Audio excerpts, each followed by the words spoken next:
Movie recap Tagalog here.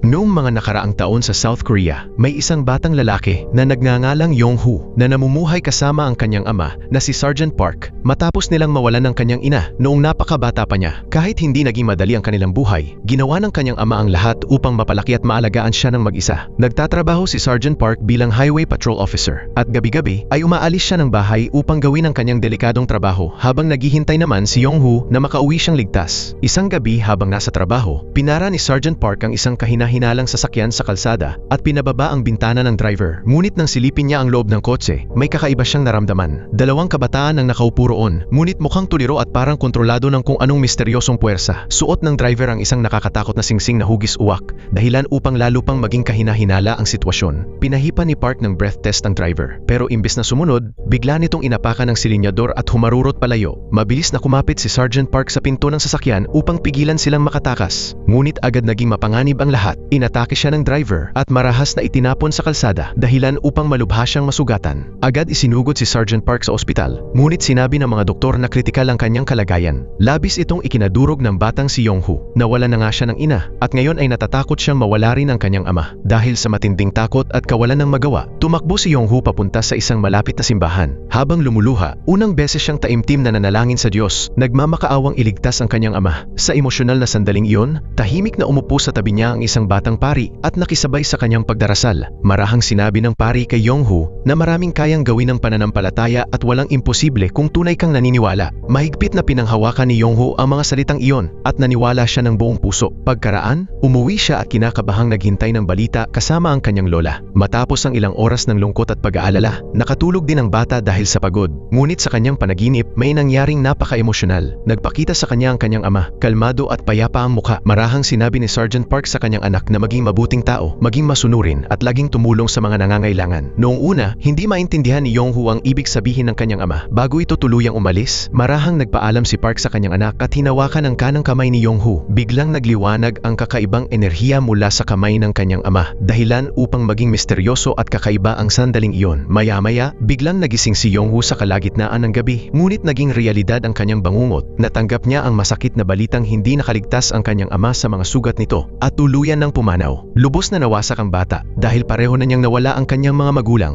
Kinabukasan, idinaos ang burol ni Sergeant Park. Nagtipon-tipon ang pamilya at mga kaibigan upang ihatid ang kanilang huling pamamaalam. Dumating din ang batang pari mula sa simbahan upang damayan ang pamilya at magbigay ng pakikiramay. Ngunit puno ng sakit, lungkot at galit si Yong-Hoo. Sa kaibuturan ng kanyang puso, pakiramdam niya ay pinabayaan siya. Naalala niyang buong puso siyang nanalangin para mabuhay ang kanyang ama. Ngunit walang nangyari. Sa matinding galit, dinampot ni Yong-Hoo ang isang krus at ibinato ito sa pari habang sumisigaw na hindi kailanman dininig ng Diyos ang kanyang mga dasal. Mula noon, tuluyan nang nawalan ng pananampalataya ang batang si Yong-Hoo at tumigil sa paniniwala. Lumipas ang maraming taon at naging ibang tao na siya. Sa halip na maniwala sa pananampalataya, lakas na lamang ang kanyang pinahalagahan. Masigasig siyang nagsanay at bumuo ng karera bilang isang MMA fighter. Sa paglipas ng panahon, naging isa siya sa pinakamahusay na mandirigma sa sport at nakamit ang titulong undefeated middleweight champion. Isang araw, bumiyahe si Yong-Hoo papuntang United States para sa isang mahalagang laban kontra sa Amerikanong fighter na si John White, na determinadong agawin ang kanyang championship belt. Sa mismong pagsimula ng referee sa laban, agad na nagpakawala si John ng malakas na sipa papunta kay Yong-Hoo. Ngunit mabilis itong naiwasan ng kampeon ng walang kahirap-hirap. Bago pa makabawi si John, gumanti agad si Yong-Hoo ng isang malakas na suntok. Sobrang lakas ng tama kaya agad bumagsak si John sa sahig at nawalan ng malay. Nagwala sa tuwa ang mga tao sa arena. Iniisip na tapos na ang laban. Ngunit biglang may kakaibang nangyari. Biglang napuno si Yong-Hoo ng matinding galit na hindi niya makontrol. Sa halip na tumigil, paulit-ulit niyang inatake si John habang nilalamo ng matinding poot. Mabilis na nawalan ng kontrol ang sitwasyon. Buti na lamang at agad na sumugod ang referee upang pigilan ang laban bago pa lumala ang pinsala. Sa huli, nanalo na naman si Yong-Hoo at nanatiling malinis ang kanyang undefeated record.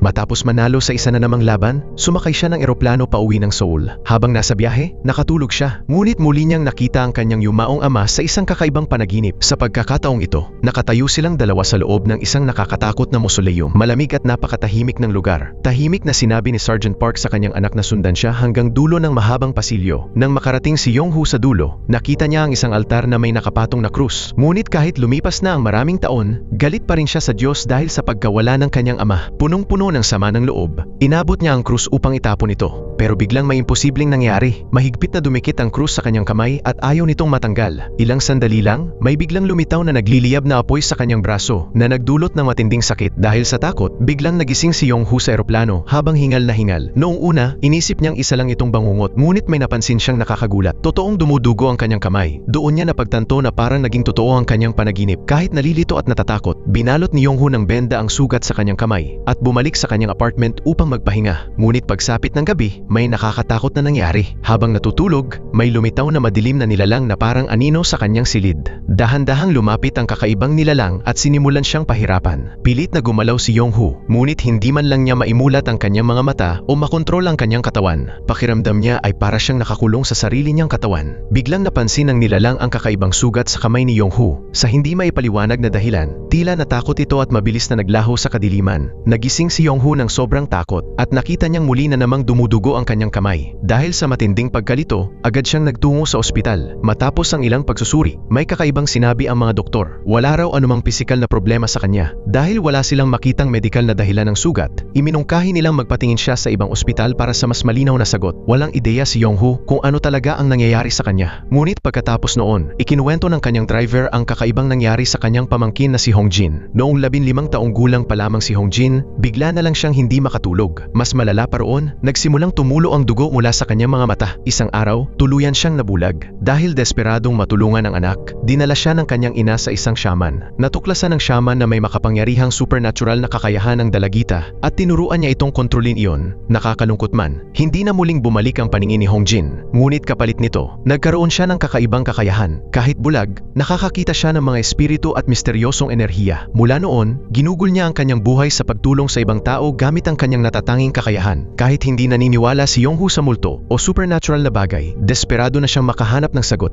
Kaya hiniling niyang makilala si Hongjin. Hindi nagtagal, bumiyahe siya patungo sa isang tahimik na santuaryo na malayo sa magulong syudad. Doon niya tuluyang nakilala ang dalaga at ipinakita rito ang kakaibang sugat sa kanyang kamay habang nagtatanong kung ano ba talaga ang ibig sabihin nito. Gamit ang kanyang supernatural na paningin, naramdaman ni Hongjin ang isang maliwanag na enerhiya mula sa kamay ni Yonghoo. Matapos itong suriing mabuti, sinabi niya na kung gusto niyang makahanap ng sagot, kailangan niyang pumunta sa isang simbahan sa kabilang bahagi ng Seoul. Kahit hirap pa rin siyang paniwalaan ng lahat, nagpasya si Yonghoo na pumunta. Ngunit pagdating niya sa simbahan, muli na namang may kakaibang nangyari. Biglang dumagsa ang napakaraming uwak at hinarangan ang entrada, na para bang pinipigilan siyang makapasok. Dahil kinilabutan siya rito, nagdesisyon si Yonghoo na dumaan na lamang sa likod ng simbahan. Eksaktong sandaling iyon, sa loob ng simbahan, desperadong sinusubukan ng dalawang pari na sina Father An at Father Choi na iligtas ang isang binatang tila sinasaniban ng masamang espiritu. Nagsasagawa sila ng exorcism upang palayain ito. Ngunit biglang nakawala ang sinasapian mula sa kanyang upuan at marahas na inatake si Father An. Mabilis na sumugot si Father Choi upang tumulong at hinila palayo ang lalaki. Ngunit lalo lamang lumala ang sitwasyon. Biglang nagbuga ang sinasapian ng makapal na itim na likido mula sa kanyang bibig. Dahilan upang matakot ng husto si Father Choi at mapatakbo palayo. Tuluyan nang nawalan ng kontrol ang sinasapian at sumugod ito kay Father An na tila handa na siyang patayin. Ngunit bago pa maging nakamamatay ang lahat, dumating si Yonghoo. Gamit ang kanyang husay sa pakikipaglaban, malakas niyang itinulak ang lalaki at sinubukang pigilan ito. Ngunit sa mismong sandaling nahawakan ni Yonghoo ang lalaki gamit ang kanyang sugatang kamay, may hindi kapanipaniwalang nangyari. Biglang sumiklab ang isang maliwanag na puting apoy at nagsimulang sunugin ang ulo ng sinasapian. Nang makita ni Father An ang pagkakataon, agad niyang binuhusan ng banal na tubig ang lalaki. Sa halip na mapatay ang apoy, lalo pa itong lumakas at tila sinusunog ang masamang espiritong nasa loob ng lalaki. Maya-maya, bumagsak sa sahig ang binata, tuluyan ng malaya mula sa pagkakasapi. Napatayo si Yonghoo sa sobrang pagkabigla. Napagtanto niyang ang kakaibang apoy ay nanggaling mismo sa sugat ng kanyang kamay. Matapos itong suriing mabuti, ipinaliwanag ni Father An ang isang hindi kapanipaniwalang bagay. Ayon sa pari, ang sugat na yon ay tinatawag na stigmata, isang espesyal na marka na kahalintulad ng mga sugat ni Jesus noong siya ay ipinako sa krus. Ipinaliwanag din niya na ang mga taong may ganitong marka ay minsang nagkakaroon ng natatanging kapangyarihan tulad ng pagpapagaling ng tao o paglaban sa masasamang espiritu. Siyempre, tumanggi si Yonghoo na paniwalaan ang lahat ng yon. Ngunit gusto pa rin niyang makahanap ng sagot, kaya inimbitahan niya si Father An sa kanyang apartment. Pagdating doon, nagdasal si Father An upang protektahan ang bahay laban sa masasamang espiritu. Habang tumitingin sa paligid, napansin niya ang isang lumang litrato ni Yonghoo kasama ang kanyang ama. Biglang may napagtanto si Father An. Si Yonghoo pala ang mismong batang ipinagdasal niya noon bago namatay si Sergeant Park. Ngunit imbes na sabihin ito, tahimik niyang itinago ang sikreto. Bago umalis, binigyan ni Father An si Yonghoo ng kwintas na may krus at sinabing lagi niya itong itong isuot para sa proteksyon. Nang gabing iyon, agad na nakipag-ugnayan si Father Ann sa Vatican dala ang isang agarang babala. Sinabi niyang sa wakas ay nakahanap siya ng ebidensya na may nagtatagong mapanganib na Bishop of Darkness sa Seoul. Ang misteryosong lalaking ito ay naglilingkod sa masasamang espiritu at lihim na pumipili ng mga inosenteng tao upang sapian para sa madidilim na layunin. Ngunit ang hindi alam ni Father Ann, ang lalaking iyon ay si Jishin mismo, ang may-ari ng nightclub na Babylon. Sa likod ng kanyang normal na imahe sa publiko, may tinatagong nakakatakot na sikreto si Jishin. Siya rin pala ang taong responsable sa pagkamatay ni Sergeant Park maraming taon na ang nakalipas. Nang gabing iyon, pumasok si Jishin sa isang lihim na silid na nakatago sa loob ng kanyang nightclub. Sa kailaliman ng underground room, may isang madilim na altar na itinayo para sambahin ang isang masamang nilalang na tinatawag na Sacred Serpent. Kapalit ng immortality at walang hanggang kabataan, naghahandog si Jishin ng mga kaluluwa ng tao sa madilim na kapangyarihang ito, habang palihim na sinisira ang maraming buhay sa buong Seoul. Samantala, alam ni Father Ann na hindi niya kayang pigilan ng mag-isa ang ganoong klase ng tao. Bumisita siya sa ibang mga pari upang humingi ng tulong para sa mga susunod na exorcism. Ngunit karamihan sa kanila ay natatakot at tumangging makialam. Dahil dito, nawalan ng pag-asa si Father Ann at umuwi na lamang. Ngunit pagdating niya sa bahay, may nakita siyang naghihintay sa labas. At ikinagulat niyang si Yonghu iyon. Inamin ng fighter na nakuha niya ang address ng pari mula sa church secretary. Dahil kailangan pa rin niya ng tulong. Kahit matapos ang protection prayer sa kanyang apartment, hindi pa rin tumitigil ang mga kakaibang pangyayari. Hindi pa rin siya makatulog at lalo pang lumalala ang kakaibang marka sa kanyang kamay. Nang makita ni Father Ann kung gaano kaseryoso ang sitwasyon, binigyan niya si Yonghu ng espesyal na rosaryong binasbasan mismo ng Papa. Ipinaliwanag niya na kaya nitong protektahan siya laban sa masasamang espiritu. Sinabi rin ng pari ang isang mahalagang bagay. Ayon sa kanya, ang pinakamalakas na sandata laban sa kasamaan ay pananampalataya. Ngunit agad na umiling si Yonghu. Inamin niyang tumigil siyang maniwala sa Diyos noong araw na namatay ang kanyang ama. Kahit buong puso siyang nagdasal noon, nawala pa rin ang kanyang ama kaya hindi na siya muling naniwala. Nang marinig ito, ibinahagi rin ni Father Ann ang sarili niyang masakit na nakaraan. Ipinaliwanag niyang minsan ay nawalan din siya ng pananampalataya. Maraming taon na ang nakalipas, pumanaw ang kanyang mentor, ang taong nagturo sa kanya ng lahat tungkol sa exorcism. Matapos mawala ang isang napakahalagang tao sa kanyang buhay, nakaramdam din si Father Ann ng galit at pagkalito. Ngunit habang lumilipas ang panahon, may isang bagay siyang unti-unting naunawaan. Minsan, mahirap maintindihan agad ang plano ng Diyos. Kahit parang hindi patas ang buhay, darating ang panahon na matutulungan ng pananampalataya ang isang tao na mahanap ang mga sagot.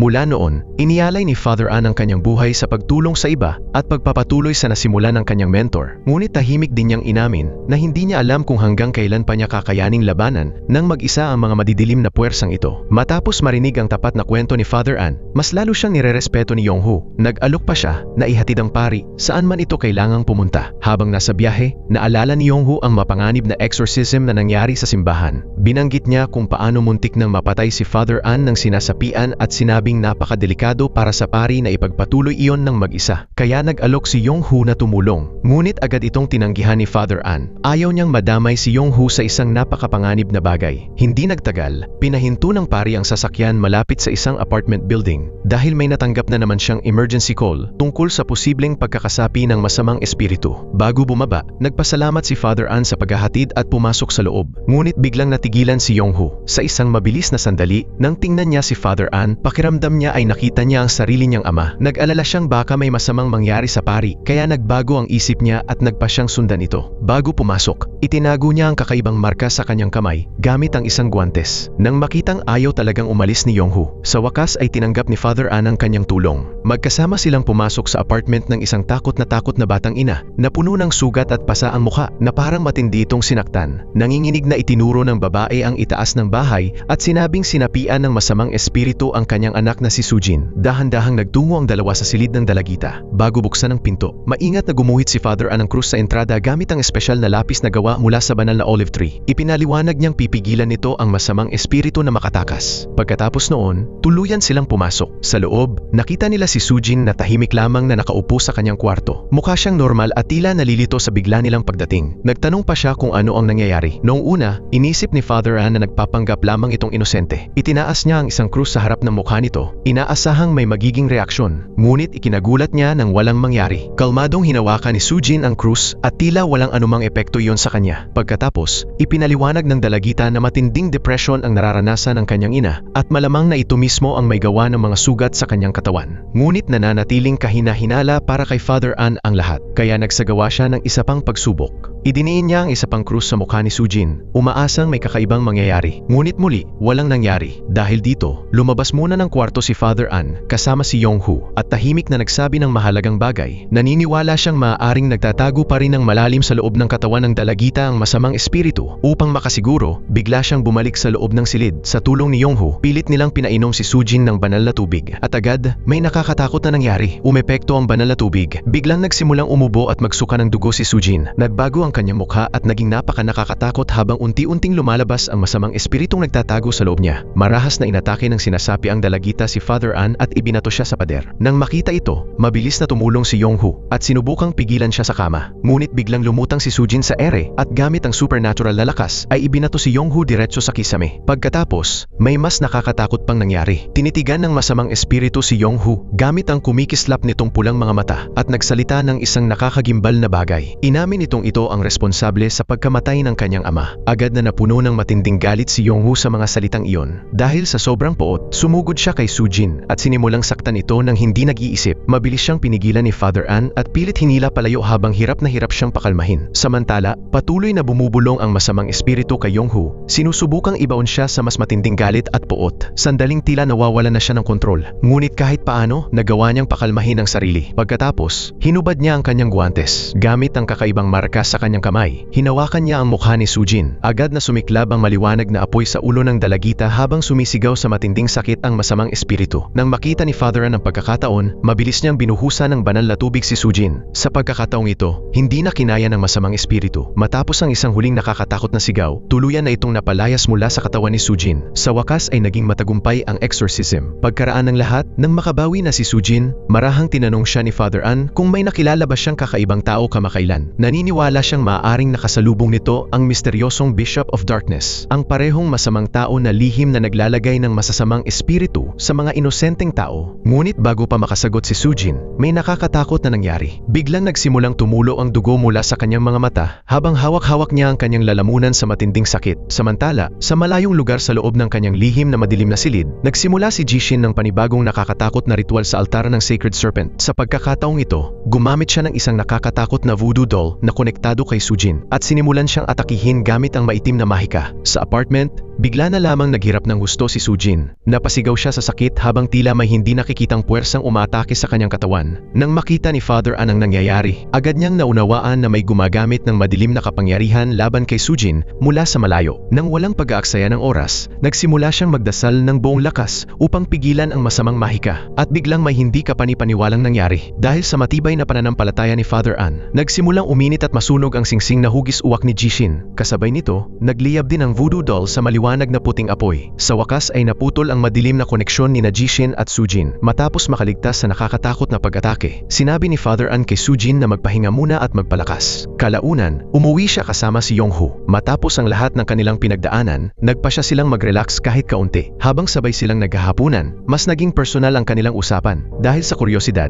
tinanong ni Father An si Yong-Hoo ng isang mahalagang bagay. Bakit ba siya tumutulong sa kanya? Tahimik na nagbukas ng damdamin si Yong-Hoo at sinabi sa pari ang isang emosyonal na bagay. Aniya, bago namatay ang kanyang ama, nagpakita raw ito sa kanyang panaginip at sinabi na lagi niyang tulungan ang mga taong nangangailangan. Dahil doon, kahit hirap pa rin siyang maniwala sa Diyos o sa supernatural na bagay, pakiramdam niya na ang pagtulong kay Father An ang tanging paraan upang tuparin ang huling habilin ng kanyang ama. Habang nagpapatuloy ang kanilang pag-uusap, naghahanda na pala si Jishin ng panibagong masamang plano. Sa loob ng kanyang lihim na altar room, nagsakripisyo siya ng isang uwak at hiniling sa Sacred Serpent na baguhin ang kanyang anyo. Makalipas ang ilang sandali, may nakakatakot na nangyari. Nagbago ang hitsura ni Jishin at naging eksaktong kamukha ni Father Choi. Gamit ang peking anyong ito, lihim siyang nagtungo sa isang Catholic orphanage. Doon, napansin niya ang isang batang lalaki na nagngangalang Hoshok na binubuli at sinasaktan ng ibang mga bata. Pagkatapos ng gulo, nilapitan ni Jishin ang batang nag-iisa at nagpanggap na mabait. Sinabi niya kay Hoshok na matutulungan niya itong maging mas malakas upang wala nang muling manakit sa kanya. Dahil pakiramdam ng bata ay mahina at walang magawa, pumayag ito. Ngunit nakakalungkot, naging simula iyon ng isang kakilakilabot na pagkakamali. Lihim na nagsagawa si Jishin ng isang madilim na ritual at nagpadala ng ilang masasamang espiritu direkta sa katawan ni Hoshok. Samantala, nagtungo naman siya sa apartment ni Father An. Sa labas, nakita niya si Yong-Hoo na papunta sa parking lot upang kunin ang kanyang motorsiklo. Habang nagpapanggap bilang si Father Choi, tinawag siya ni Jishin. Nagsinungaling siya at sinabing dati siyang kasama ni Father An sa trabaho. Pagkatapos, may sinabi siyang mapanganib. Binalaan niya si Yong-Hoo na huwag huwag magtiwala sa pari dahil lihim daw itong masamang tao. Hindi naman agad naniwala si Yong-hoo, ngunit nagtanim pa rin ng pagdududa sa kanyang isip ang kakaibang babala. Kinabukasan, nakatanggap si Father An ng emergency call mula sa orphanage. Biglang sinapian daw ang isa sa mga estudyante. Alam niyang maaaring kailanganin niya ng tulong, kaya agad niyang tinawagan si Yong-hoo. Ngunit dahil sa pagdududang itinanim ni Jishin sa kanyang isip, hindi sinagot ni Yong-hoo ang tawag. Hindi nagtagal, may isa pa siyang natanggap na tawag sa telepono. Sa pagkakataong ito, inalok siya ng kanyang manager ng isang malaking laban sa United States na maaaring magpayaman sa kanya ng milyon-milyon. Noong una, mukhang napakagandang oportunidad nito. Ngunit sa kaibuturan ng kanyang puso, pakiramdam ni Yong-hoo ay may masamang mangyayari. Sa halip na tanggapin ang alok, nagpasya siyang tawagan muli si Father An. Sa kanyang gulat, isang madre mula sa orphanage ang sumagot at ipinaliwanag ang nakakatakot na sitwasyon. Nang marinig iyon ni Yong-hoo, agad siyang kumilos upang tumulong. Mabilis siyang sumakay sa kanyang sasakyan at humarurot papunta sa orphanage. At kailangan niyang magmadali dahil sa loob nito, halos mawalan na ng lakas si Father An. Si Ho-shok, na tuluyan ng sinapian, ay marahas na inaatake ang pari at paulit-ulit siyang sinusuntok sa mukha. Habang pilit niyang inililigtas si Father An, isang matapang na madre ang kumuha ng krus at sinubukang palayasin ang masamang espiritu. Ngunit hindi sapat ang kanyang lakas. Biglang tumalon ang sinasapi ang bata at sinunggaban siya sa leeg. Ilang segundo na lang ay mauuwi na sana sa trahedya ang lahat. Ngunit eksaktong sandali ring iyon, dumating si Yong-hoo sa tamang oras. Nang walang pag-aalinlangan, itinulak niya palayo ang sinasapi ang bata at nailigtas ang madre. Ngunit muli, wala nang ibang pagpipilian si Yong-hoo kundi gamitin ang kakaibang kapangyarihan sa kanyang kamay. Hinubad niya ang kanyang guwantes at idiniin ang stigmata sa mukha ni Ho-shok. Agad na sumiklab ang maliwanag na puting apoy sa balat ng bata. Pagkatapos, kinuha ni Yong-hoo ang banal na tubig ni Father An at ibinuhos ito sa bata. Lalong lumakas ang banal na apoy at nagsimulang tupukin ang masasamang espiritong nagtatago sa loob niya. Sa wakas, naging matagumpay ang exorcism. Napalaya si Ho-shok mula sa pagkakasapi at naging ligtas sina Father An at ang madre. Nang kumalma na ang lahat, marahan nilang tinanong ang bata kung ano ang nangyari. Ngunit ang tanging natatandaan lamang ni Ho-shok ay may isang lalaking nakadamit pari na lumapit sa kanya. Sa mismong sandaling marinig iyon ni Father An, naghinala siya. Naniniwala siyang maaring ang misteryosong peking pari na iyon ang Bishop of Darkness na matagal na niyang hinahanap.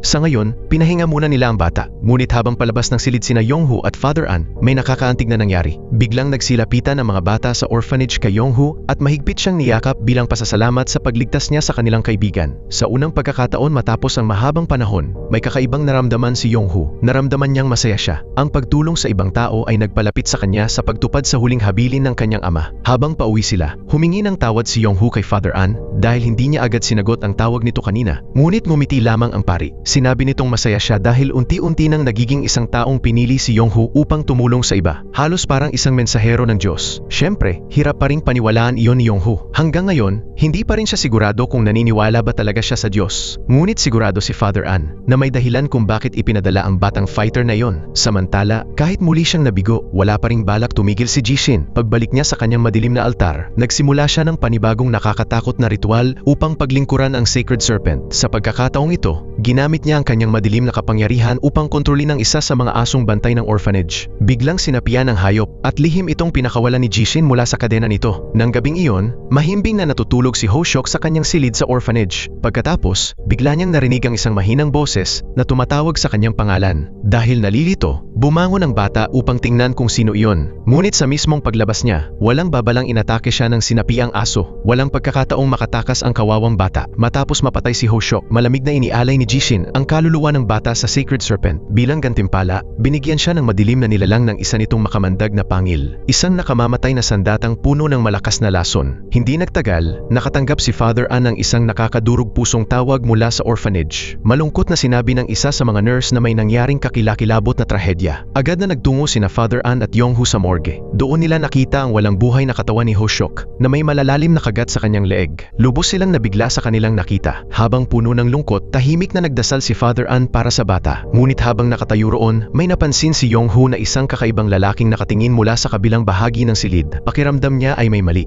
Biglang naghinala si Yong-hoo na maaring ito na ang Bishop of Darkness. Hindi na siya nagdalawang isip at agad niyang hinabol ang misteryosong lalaki, iniwang mag-isa si Father An sa morgue. Ngunit sa mismong pag-alis ni Yong-hoo, may nakakatakot na nangyari. Biglang gumalaw ang body bag na kinalalagyan ni Ho-shok. Nalilito at emosyonal, dahan-dahang binuksan iyon ni Father An. At sa kanyang pagkagulat, umupo si Ho-shok at humingi ng tulong. Nilamon ng matinding guilt ang pari dahil hindi niya nagawang protektahan ang bata. Sa pag-aakalang nakaligtas kahit paano ang bata, mahigpit siyang niyakap ni Father An. Ngunit nakakalungkot, isa lamang pala itong ilusyon na ginawa ni Jishin. Biglang nagpakita si Jishin at inatake si Father An gamit ang makamandag na pangil ng Sacred Sacred Serpent. Sa malapit, narinig ni Yonghu ang sigaw ng pari at agad siyang tumakbo pabalik. Pagpasok niya sa silid, sa wakas ay nakaharap niya si Jishin, ang tunay na Bishop of Darkness. Ginawang bihag ni Jishin si Father N at nag-alok ng kasunduan. Sinabi niyang palalayain niya ang pari kung isusuko ni Yonghu ang supernatural na kapangyarihan sa kanyang kamay. Nang walang pag-aalinlangan, pumayag si Yonghu. Ngunit tumanggi si Father An na hayaang magsakripisyo si Yonghu para sa kanya. Sa halip, pinili niyang protektahan ito. Sa isang nakakagulat na sandali, sinaksak ni Father An ang sarili niyang mukha gamit ang makamandag na pangil. Sa loob lamang ng ilang segundo, nagsimulang kumalat ang nakamamatay na lason sa kanyang katawan. Dahil sa takot, agad na binuhat ni Yonghu ang pari upang iligtas ito. Mabilis silang nagtungo sa bahay ni Father Choi. Pagkakita ni Father Choi sa kalagayan ni Father An, agad niya itong pinahiga sa kama at nagsimulang magdasal. Desperadong sinusubukang pigilan ang sumpa. Habang pinapanood ang lahat, muling nadurog ang puso ni Yonghu. Isa na namang taong mahalaga sa kanya ang unti-unting namamatay sa kanyang harapan, katulad ng nangyari sa kanyang mga magulang. Pakiramdam niya ay wala na siyang pag-asa, kaya pumasok siya sa chapel at gumawa ng isa pang huling panalangin. Habang nakatayo sa harap ng imahe ni Jesus sa krus, nagmakaawa siya sa Diyos na iligtas si Father An. Sa pagkakataong ito, buong puso niya talaga itong hiniling. Nanalangin siya ng taos-puso, ngunit walang nangyari, walang sagot, walang himala. Muli na namang naramdaman ni Yonghu na pinabayaan siya. Dahil sa matinding sakit at pagkadismaya, nagpasya siyang kung hindi tutulong ang Diyos, siya mismo ang magliligtas kay Father An.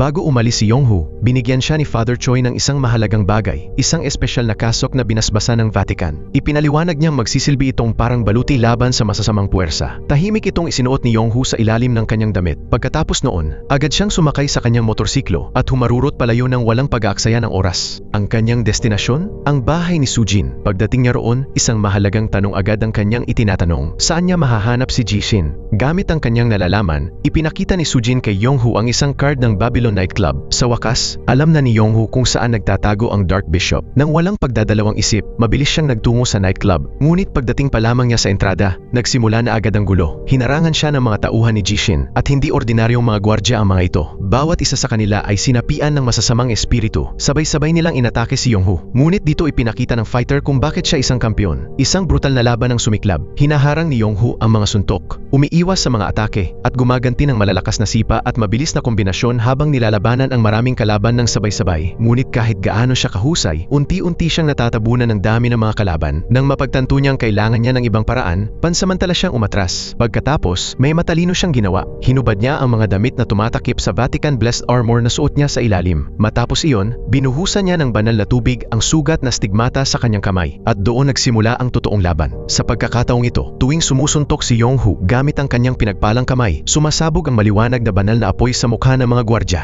Isa-isang nasunog at naglaho ang masasamang espiritu. Hindi nagtagal, isa na lamang sinapi ang gwardya ang natira. Naging mas matindi ang huling laban habang nagpapalitan sila ng mabibigat na suntok at sipa. Ngunit sa huli, pinatunayan ni Yonghu na siya ang mas malakas. Natalo niya ang huling kalaban at tuluyan ding sinunog ang espiritong kumokontrol dito. Ngayon, isa na lamang ang natitira, si Jishin. Sa kailaliman ng kanyang lihim na underground room, desperadong nanalangin si Jishin sa Sacred Serpent upang makahingi ng mas malaking kapangyarihan. Ngunit sa pagkakataong ito, humingi ang masamang nilalang ng mas matinding sakripisyo. Inutusan ng Serpent si Jishin na saksakin ang sarili niyang puso gamit ang makamandag na pangil. Nang walang pag-aatubili, sinunod niya ito. Sa mismong sandaling ginawa niya iyon, bumagsak siya at nahulog sa madilim na balon sa harap ng altar. Sa loob ng ilang nakakatakot na segundo, naging tahimik ang lahat. Ngunit biglang muling umangat si Jishin mula sa balon. Ngunit hindi na siya tao. Nagbago siya bilang isang nakakatakot na kalahating tao at kalahating ahas na halimaw. Baluktot at nakakakilabot ang kanyang anyo, punong-puno ng madilim na kapangyarihan. Ngayong mas malakas na siya kaysa dati, hinamon ni Jishin si Yonghu sa kanilang huling laban. Mabilis na umatake si Yonghu gamit ang banal na kapangyarihan mula sa stigmata sa kanyang kamay. Sinusubukang sunugin ang halimaw gamit ang sagradong apoy. Ngunit sa kanyang pagkabigla, walang nangyari. Sa unang pagkakataon, hindi gumana ang kanyang kapangyarihan. Madaling naharang ni Jishin ang pag-atake at marahas na ibinato si Yonghu sa pader. Hindi makapaniwala ang fighter. Hindi pa siya kailanman nakaharap ng ganito kalakas na nilalang noon. Ngunit kahit ganoon, tumanggi pa rin si Yonghu na sumuko. Dahan-dahan siyang tumayo muli, handang lumaban ulit. Pero biglang nagsagawa ng sorpresang pag-atake si Jishin. Malalim na kinagat ng halimaw ang balikat ni Yonghu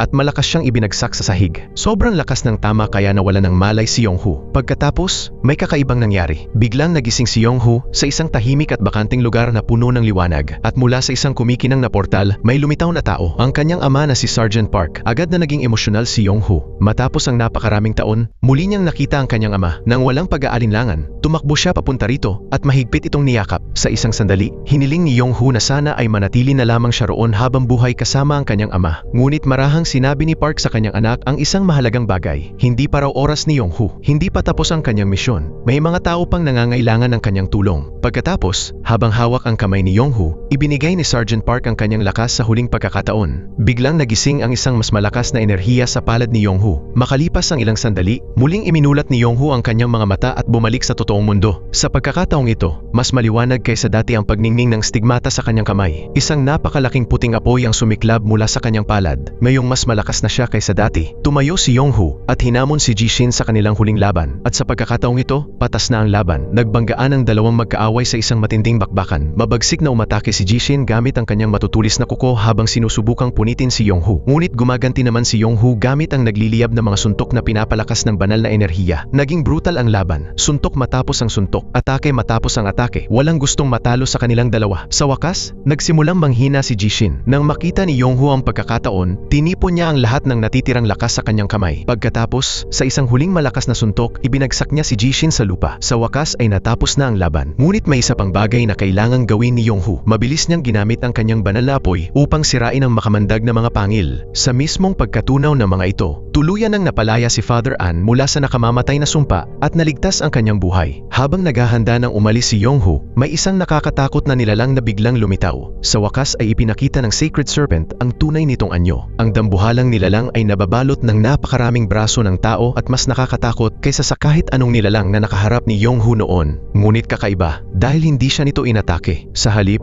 sinunggaban ng halimaw ang katawan ni Ji-shin at kinaladkad ito pabalik sa balon bilang parusa sa kanyang kabiguan. Sa wakas, natapos na rin ang bangungot. Matapos ang mahirap na laban, bumalik si Yong-hoo sa bahay ni Father Choi at sa kanyang pagkagulat, tuluyan nang gumaling si Father An. Makalipas ang ilang araw, tahimik na nakaupo si Father Choi malapit sa isang lawa nang makatanggap siya ng liham mula kay Father An. Sa liham, ibinunyag ni Father An na nasa Vatican na sila ngayon ni Yong-hoo. At nakakagulat, pumayag si Yong-hoo na magsanay bilang isang exorcist. Ang lalaking minsang tumigil maniwala sa Diyos ay naghahanda na ngayong labanan ang masasamang espiritu at tulungan ang mga taong nangangailangan. Nag-iwan din si Father An ng kanyang kwintas na krus para kay Father Choi. Sinabi niyang babalik muli balang araw ang masasamang espiritu, kaya dapat maging handa ang lahat sa anumang susunod na mangyari. At dito nagtatapos ang pelikula. Maraming salamat sa panonood. Hanggang sa muli, paalam.